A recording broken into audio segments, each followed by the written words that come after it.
On today's video, we're gonna do an overview on how to fabricate a provisional restoration for a fixed dental prosthesis. When preparing the matrix, we need to make sure that it covers not only the teeth that we're working on, but also at least one tooth to both extensions. The matrix should also be extended around 5 mm apically from the free gingival margin.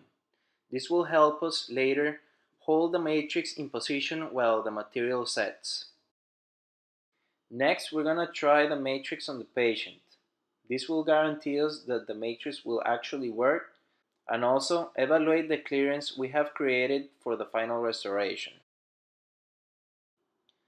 We're going to apply some Vaseline to the prepared and neighbor teeth. This will facilitate the removal of the provisional while the material is setting.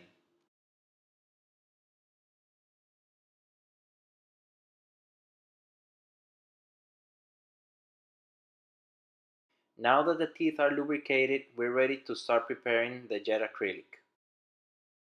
On a dappen, we're going to place around this amount of jet acrylic powder. This is more or less what is required to do a 3-unit provisional restoration.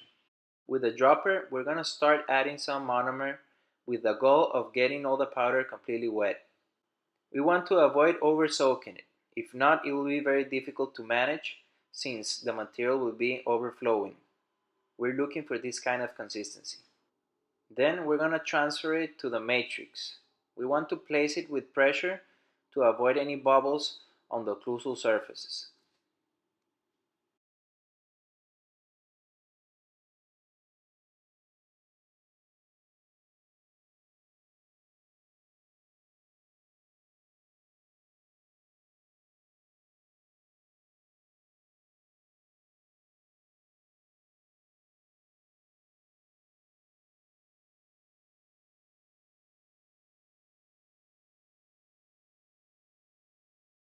When sufficient material has been loaded, we're going to place it over the prepared teeth.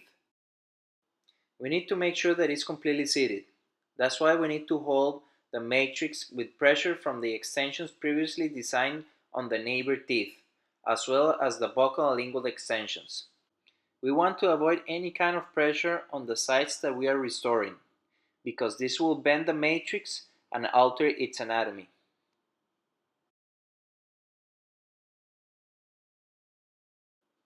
We're going to hold the matrix for a couple of minutes to let the material partially set. Now the next part is kind of tricky because as the material sets, it also shrinks. That's why we want to pull the matrix and the material slightly off of the preparation several times to avoid getting it locked in. As the material continues setting, we will notice that it will heat up. This is due to the chemical reaction that is taking place. Let the material cool down before removing it completely from the patient. Inspect the provisional for a nice clear margin and the presence of any voids. If not satisfied, repeat the procedure. For the next step, we're going to use this provisional trimming kit, which has been designed especially for this kind of procedures. It is composed of 3 discs and 4 acrylic burrs. For the first trimming step, we're going to use either of these 2 burrs. We're going to start trimming the material's gross excess, making sure that we conserve the important anatomy, such as the interproximal contacts and the restoration's margin.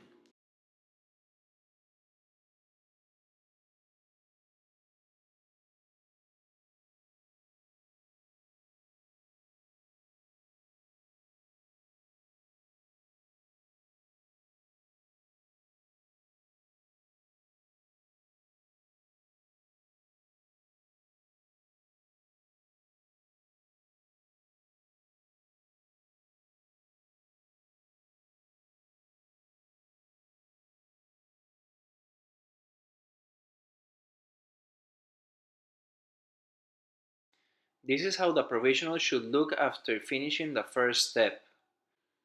The excess material should be trimmed to the margin. It's always recommended to try in the restoration at this point before proceeding to the next steps.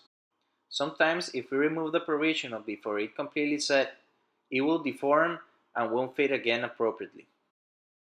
At this point we should also check the interproximal contacts with some floss. On the next step, we will be focusing on creating the appropriate lingual, buccal, and gingival interproximal embrasures. For this, we'll be using the 3 discs on the provisional trimming kit. I like to start with the one far right and move left as I go on. I also like to decrease the maximum speed of the handpiece to have more control as I trim, most likely having it halfway forward. We're going to start trimming the interproximal area to create the gingival, buccal, and lingual embrasures. Once we're getting closer to the final design we're looking for, I like using the other 2 discs, also reducing the maximum speed of the handpiece to have more control. This is how the provisional should look like after finishing this step.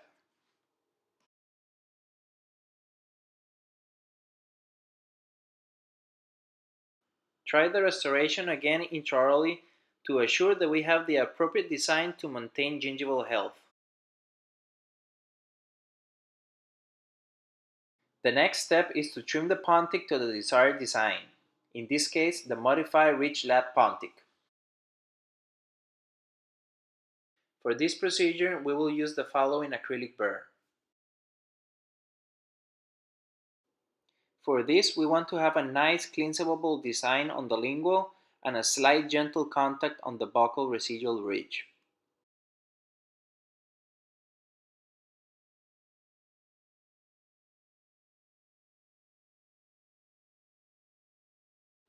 The last trimming step is to adjust the occlusal contacts, which will use the following acrylic burrs.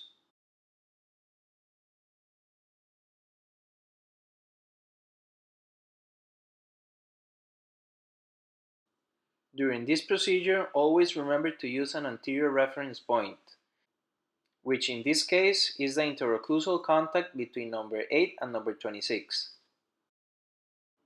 The following video demonstrates the interocclusal contacts we're looking for after the adjustments have been made.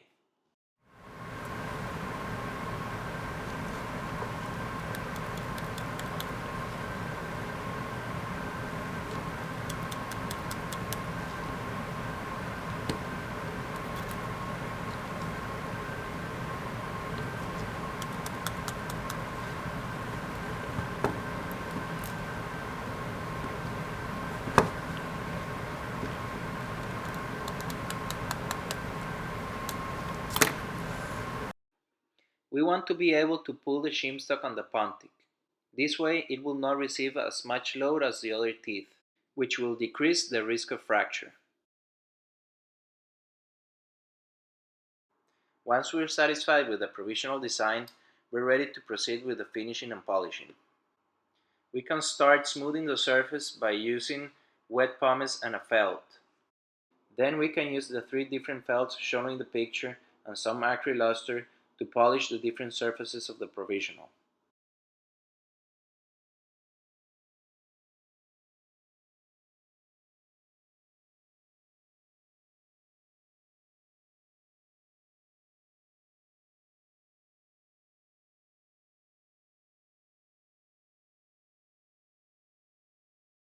These are some other tools you can use for the finishing and polishing. The kit on the left is available in the clinic. For this, you need to start with the dark pink, then the light pink, and finish with the yellow polisher. And the 2 wheels shown on the right side of the screen are my favorite for this step. These are a couple of wheels made by Brasler that already have some polishing paste incorporated. We should start with the orange wheel first, followed by the pink one. This will give us a really nice, smooth and shiny surface. Now that the provisional is ready to be cemented, we want to make a general checkup of the provisional's design. First, we're going to check on the provisional's margins. We want them to fit perfectly on the preparations. While doing this, we can also check on the Pontic design. Remember that we want a light contact on the buccal of the residual ridge.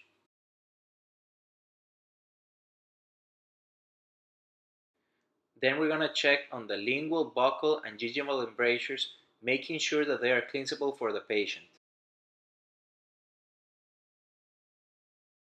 And last, we're going to verify that we still have the appropriate occlusal and interproximal contacts.